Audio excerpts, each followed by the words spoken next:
y qué características tiene es lo que distingue un ser humano de otro. Por tanto, el Che Guevara dice: hay que construir un nuevo tipo de ser humano que rompa con el tipo de ser humano del capitalismo y que genere una nueva naturaleza humana a la altura del socialismo. El Che no era tonto, sabía lo suficiente de economía para saber que eso era una transición. La diferencia del Che con otros autores marxistas y con los autores soviéticos era que él consideraba que no había automatismo, es decir, que simplemente mejorando las condiciones de vida y de trabajo de la gente no llegaba a un ser humano diferente. Eso había que buscarlo conscientemente. Y por lo tanto, había que empezar a cambiar a ese ser humano egoísta, individualista, que se superpone con la sociedad desde el primer día que se empieza a construir el socialismo. Y por eso el Che entra en un debate que fue muy interesante, donde todo el mundo intervino, entre los estímulos económicos o los estímulos morales del socialismo. Y el Che, ¿qué le decía a los trabajadores? Ahora el Estado es vuestro y la economía es vuestra. Y el Estado va a usar el excedente económico para mejorar vuestra salud, vuestra cultura, vuestra sanidad, para darle de comer mejor, para acabar con el hambre, enseñarle a leer y escribir a todo el mundo. Eso lo estaban haciendo ya, pero ahora también tenéis que pensar que la empresa es vuestra. Eso es un problema muy complicado, que la empresa es vuestra. Y que la empresa os paga un salario, pero no sería mejor que, a pesar y como parte de ese salario, dedicarse un trabajo voluntario y no pagado para mejorar la economía, la infraestructura de un país que está pasando del subdesarrollo y que quiere construir una sociedad socialista? Y aparece la cuestión del estímulo moral y del internacionalismo como un componente de una subjetividad que hay que ayudar, que hay que transformar y que no deviene automáticamente de la socialización de la fuerza productiva o de la conquista del poder político, que hay que construirla sistemáticamente como una tarea consciente. El socialismo es una fase de transición que tiene como objetivo crear una sociedad, unas normas morales, una cultura, un ser humano diferente al capitalismo, y que por tanto cambia radicalmente la sociedad.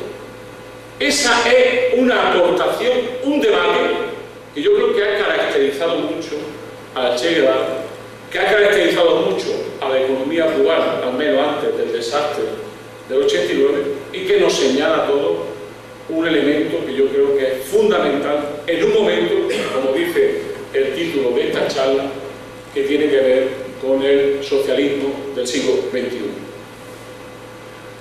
Yo creo, y ya termino, el Che nos ayuda a pensar sobre 4 elementos que yo considero clave del comunismo hoy.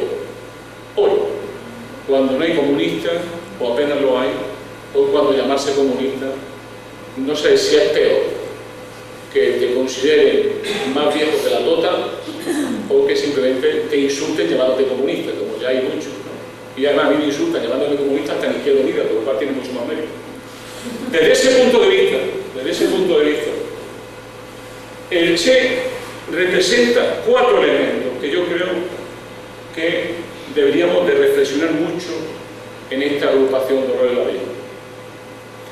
La primera es, lo he dicho al principio, el comunismo es sobre todo un compromiso ético-político. Sin ese compromiso con los demás, con los que sufren, con los humillados, con los ofendidos, con los explotados, con las discriminadas y los discriminados, sin ese compromiso el comunismo no es nada. Y ese compromiso, ese dedicar nuestra vida, una parte de nuestra vida, a la lucha contra la explotación, contra la tiranía y contra el despotismo, eso es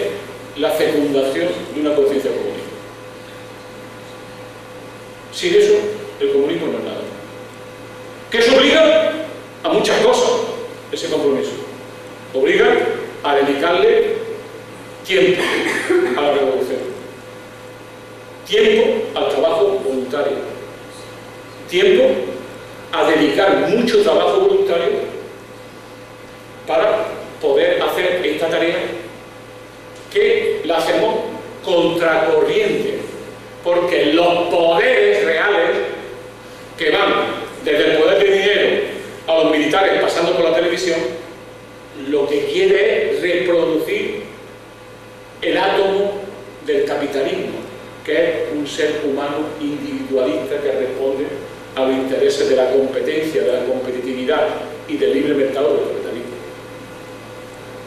La concepción más profunda es: si el hombre es un lobo para el hombre, es evidente que si eso tú lo interiorizas, es como aquello que nos contaban nuestras madres: no te metas en política, todos son iguales, todo lo tuyo.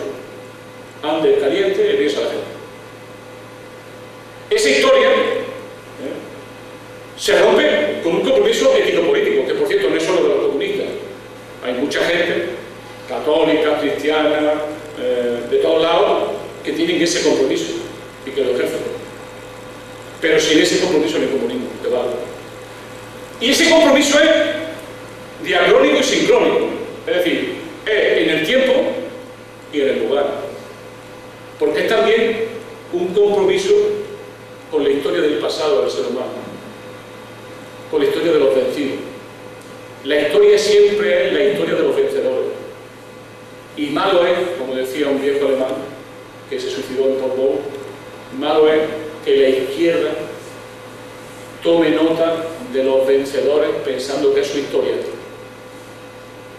La historia de los hombres y de las mujeres de verdad son la historia siempre de los vencidos, los que ponen los muertos en la batalla, los que ponen los muertos construyendo la catedral de Jaén, los que ponen los muertos en las migraciones, los que ponen los muertos en el trabajo de cada día.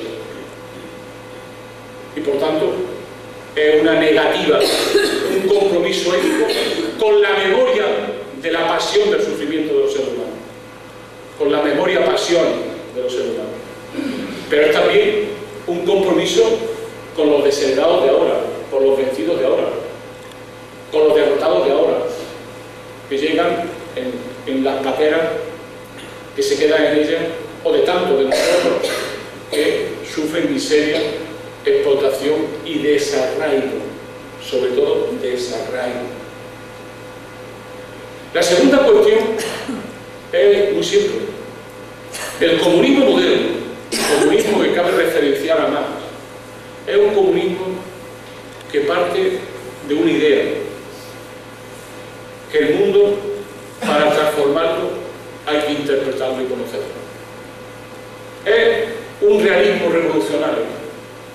Es aquello que hablaban los primeros anarquistas y socialistas cuando hablaban del socialismo científico.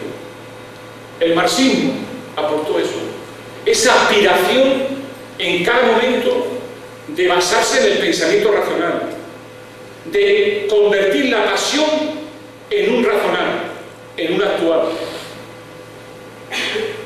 aprovecharse de la ciencia de cada momento, aprovecharse de las posibilidades del conocimiento científico, aprovecharse del análisis, de la pasión por el análisis y por la sabiduría y por la verdad, y hacer de eso una tarea importantísima. Esa es la conexión entre teoría y práctica de que hablaban los clásicos. Y en tercer lugar, esa conexión, ese realismo revolucionario, era la organización.